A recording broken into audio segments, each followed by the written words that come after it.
Tinang langit with cream silk standout strength.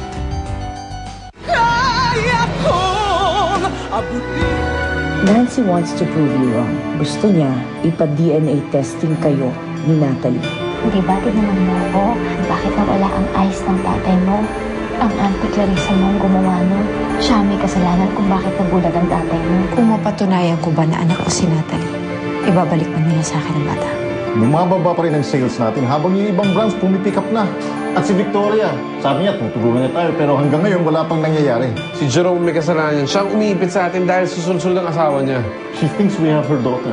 Siguro hindi niya ipapahamak to. Baka kailangan ako magsakripisyo. After all, pamilya ko pa rin sila, diba? Simula ko ngayon, ako na ho ang maghahatid sundo kay Natalie. Hindi ba't sinabi ko sa'yo, may karapatan din ako kay Natalie. Pero tinanggal ko na ang karapatang yun. Dahil ikaw din na naglayo sa kanya sa pamilyang ito. Hindi si Nancy ang totoo mong nanay. Alam mo ba kung anong ibig sabihin ng isang ampon? Yung mga batang pinupulot lang sa basurahan. Pinulot ka lang sa basura.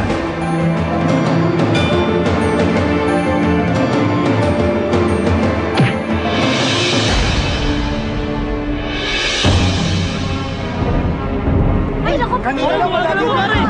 Magalaw pa! Buhay pa yan! Tapusan na natin! Sige natin, dali! Tao nga! Tao nga! Awat mo! Awat mo! Awat mo! Tulungan mo!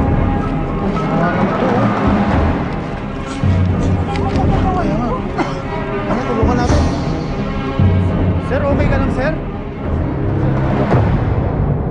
Sige Natalie, dahil napakagaling mo magpiano, heto ang regalo ko sa'yo. A coloring book. Diba? Thank you. Ma'am, talaga humahanga kayo sa anak ko. Napakagaling niya na magpiano. Sandali lang po, ma'am. Babalikan ko na lang po siya mamaya. Sige, dito lang kami. Maghihintay lang kami.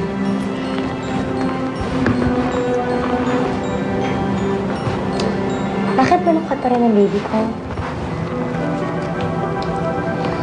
Nanay, nagiging bad person ka na rin. Lagi ka na lang nakikipag-away. Pati na rin si Lola Monina. Kinakaaway mo din.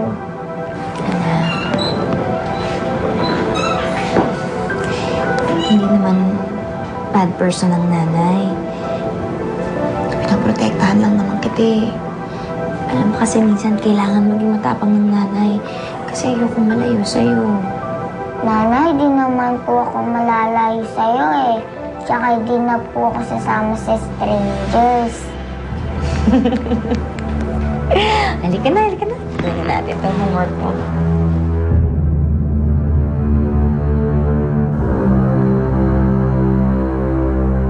Sigurado kung patay na yung Darren Levine ko. Kaya sigurado si Clarissa may pakanalan. Hindi pa rin nagbabago yung bahay niya. Talaga, nanay? Marunong ka magpiano? Marunong ako. Magaling nga ako eh. Sige, tuturuan kita. Ganyan, no? Hindi ka naman marunong eh. Marunong ako mag-piano.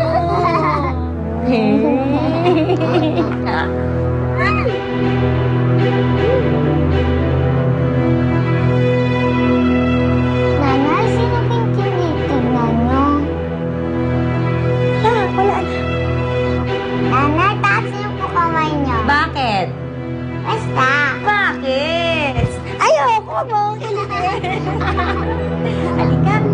Mamaya natin gawin itong mag-color muna tayo. Hi. Uy! Tagal mo naman. Akala ko hindi ka na darating eh. Hindi, meron lang ako inasikaso. Wow, ang daming ano nito Ang daming bulaklak May card pa Sweet. Ano kaya pwede kong gawin para mas mahigitan ko pa yung ginawa mo yan sa akin? Alam mo, ikaw, hindi mo na kailangan magbigay sa akin ng kahit ano. Kasi okay lang kahit ano. Tsaka, nagbabayad lang naman ng utang sa akin si Nikki. Kasi dinadamay niya ako sa problema ng pamilya niya.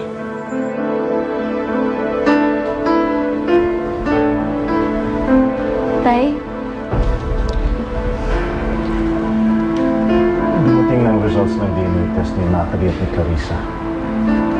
Eh, ano ang resulta? Tama ho ba ako? Nagsisinungaling si Clarissa? Sorry, Nancy. Totoo ang sinasabi ni Clarissa. Nag-match sila. Ano nagkakita si Natalie? Baka naman ho mali lang to. Pwede bang ipaulit? Nancy naman, oh! Pwede natin ipaulit yung test kung ganyan ang gusto niyo. Pero tiwala ako sa agency na nilapitan natin. Malabong nagkamali sila.